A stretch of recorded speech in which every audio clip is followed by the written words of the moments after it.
Hey there, are you here to tune up your guitar? Are you also interested in learning how to play guitar, or do you know somebody else that wants to learn how? If so, then check out the courses I have for offer below to help you learn guitar, because making a commitment to a course creates accountability and is the first step to seriously learning how to play this instrument. The next step is to simply tune up. Before we get to the tuning part, let's understand some basic music lingo around what it means to be on pitch or in tune. You need to understand these two important terms, sharp and flat. Now, if you are said to be sharp in music, that means you are above the pitch. That means the string is too tight and it raises the pitch up. If you are said to be flat, that means you are below the pitch, so the string is too loose and it brings you below the pitch and being in tune. Now, in order to understand those terms, let's use an analogy that my piano teacher taught me when I was a kid. It's great. Now, if you were to sit on a tack, what would happen? You would immediately shoot right up. Okay, so tacks are sharp. Sharps make you go up. If you had a tire and it got flat, that tire would sink down. Okay, so flats are down. Sharps make you go up. And in a relative sense, if you were said to be sharp or too sharp, that means you were above the pitch. So you have to bring it back down in order to be in tune. If you were said to be too flat, that means you're below pitch, so you need to come up in order to be in tune. All right, now that we've got that lingo down, let's get into tuning your strings. On the guitar, there are 6 strings to tune, and I'm going to go through those tones real quick here, and you can use a pick or your finger, whatever works for you. But it starts with an E, then an A, then a D, then a G, then a B, and then an E again. Now I'm just resting my finger here on the strings to mute the others so it highlights the strings I was actually playing. And I've showed the tab and the chord shapes so you can start beginning to learn how to correlate what's happening on the strings with this notation. Now when everything's in tune, it sounds pretty nice.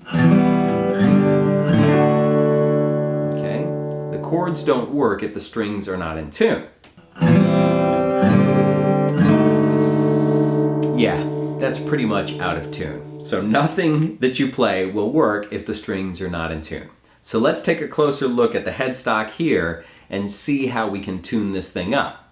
So here's the headstock. We've got all 6 tuning pegs. This acoustic guitar has 3 on one side, 3 on another.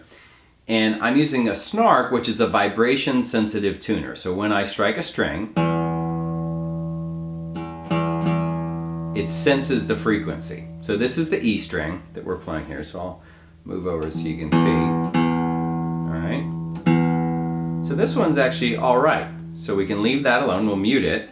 Go to the next. Now that's supposed to be an A, but it's a G sharp, so it's super flat. So we're going to turn this. You can hear it go up.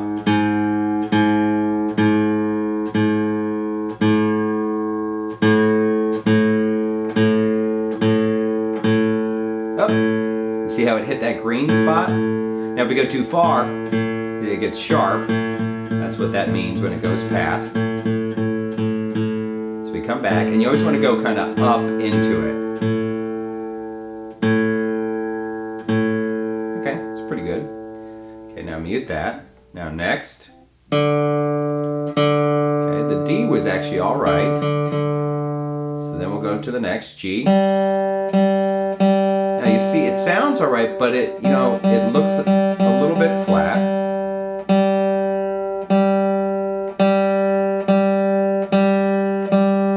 And you heard that pitch change. Now you got to figure out which way to turn your knobs to make it go down or up. Okay, but you'll get there, all right? And then next is the B string. So that's super sharp. It's up at a C, so we got to bring it back down.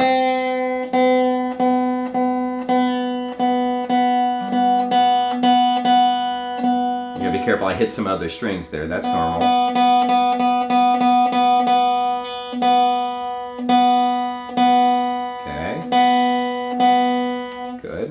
let's go to the E string. A little sharp.